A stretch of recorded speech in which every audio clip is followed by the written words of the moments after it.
आज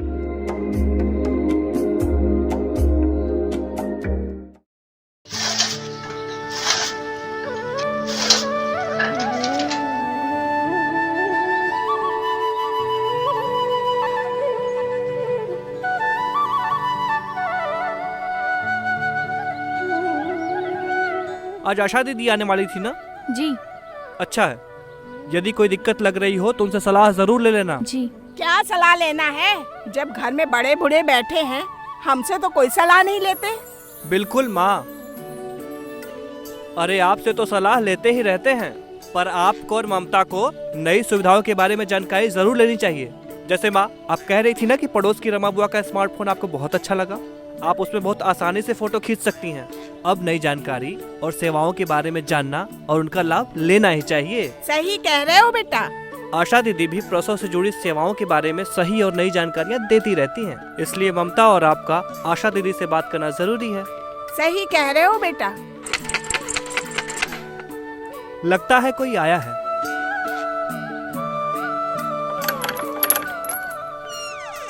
नमस्ते महेश भैया। नमस्ते दीदी, आइए आइए, हम आप ही की राह देख रहे थे। नमस्ते अम्मा। नमस्ते नमस्ते, आओ बैठो। और ममता कैसी हो? मैं ठीक हूँ दीदी। और बताओ ममता, प्रसव की क्या तैयारियां हो रही हैं? अच्छे से खा पी रही है, और क्या तैयारी करनी है। वो तो अच्छी बात है अम्मा जी, पर आपने सोचा है कि ममता का प्रसव आप कहाँ करवाएंगी? अरे अभी से क्या सोचना है बिटिया, जब समय आएगा तब देख लेंगे। और मेरे जानने में एक अच्छी दाई भी है। आज के समय में कौन दाई से प्रसव कराता है अम्मा जी?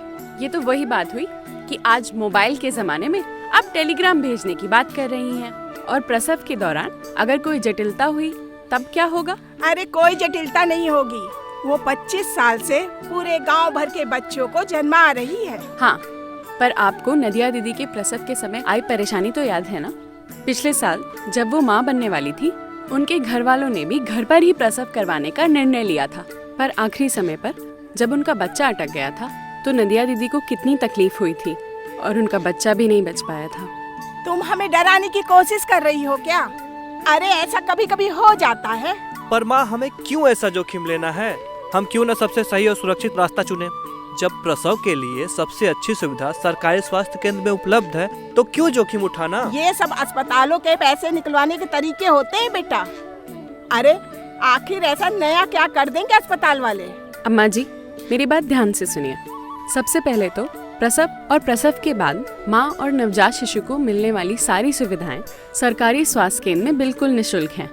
दूसरी, सबसे बेहतर चिकित्सक और नर्स प्रसव करने और प्रसव के बाद माँ और नवजात शिशु की देखभाल के लिए वहाँ हर समय मौजूद रहते हैं। कोई भी दिक्कत आने पर तुरंत जांच और इलाज हो जाता है, और डॉक्टर्स पूरी तरह से जांच करके ही माँ और नवजात शिशु को अस्पताल से डिस्चार्ज करते हैं। इसीलिए प्रसव के बाद अस्पताल में माँ और नवजात शिशु को कम से कम 48 घंटे रहने की बात की जाती है। सही कह रही हो आशा बिटिया। वैसे क्या क्या सुविधा मिलेगी स्वास्थ्य केंद्र में? जैसे कि अस्पताल में प्रसव कराने पर और 48 घंटे रुकने पर गर्भवती महिला को भोजन एवं दवाओं के साथ साथ कई जांचें जैसे कि अल्ट्रासाउंड की सुविधा निःशुल्क मिल जाती है।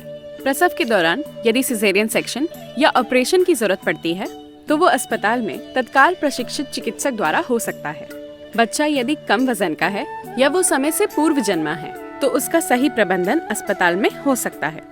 जन्म के तुरंत बाद 1 घंटे के भीतर शिशु को स्तनपान शुरू कराया जा सकता है। साथ ही साथ प्रसव के पश्चात परिवार नियोजन का साधन अपनाना हो तो अस्पताल में इसकी सुविधा तुरंत मिल जाती है। बच्चे को पहले पोलियो की खुराक, हेपेटाइटिस बी का टीका और BCG का टीका भी मिल जाता है। इतना सब कुछ मुफ्त में? हाँ अम्मा, और इतना ही नहीं, जननी सुरक्षा योजना के अंतर्गत 4 प्रसव पूर्व जांचें सुनिश्चित करवाने से और संस्थागत प्रसव करवाने से लाभार्थी को 1400 रुपए की धनराशि दी जाती है, जो लाभार्थी के खाते में सीधा ट्रांसफर हो जाती है। जननी शिशु सुरक्षा कार्यक्रम के अंतर्गत प्रसव के लिए शासकीय अस्पताल लाने व ले जाने के साथ प्रसव आवश्यक जांचें, दवाइयाँ और भोजन की सुविधा सरकारी अस्पतालों में मुफ्त मिलती है। और महेश भैया, पहला बच्चा है तो प्रधानमंत्री मातृ वंदना योजना के अंतर्गत गर्भावस्था में जल्द पंजीकरण कराने के लिए प्रसव पूर्व जांच करवाने के लिए और संस्थागत प्रसव कराने के लिए 5,000 रुपए की धनराशि भी दी जाती है। आना जाना, रहना खाना, जांच दवाई, ये सब मुफ्त? हाँ अम्मा, सरकार ने पूरी तरह से सुनिश्चित किया है कि माँ और बच्चे के स्वास्थ्य के साथ कोई भी लापरवाही ना हो और उन्हें हर वो जरूरी सुविधा समय पर मिल जाए जिनकी उन्हें जरूरत हो। अरे वाह, इसके बारे में तो मुझे कुछ पता ही नहीं था। महेश बेटा, हमको बहू का प्रसव अस्पताल में ही करवाना चाहिए। बिल्कुल माँ, अब आप स्मार्टफोन ले ही लेना। माँ और शिशु की सेहत है जरूरी, संस्थागत प्रसव से होगी सुरक्षा पूरी।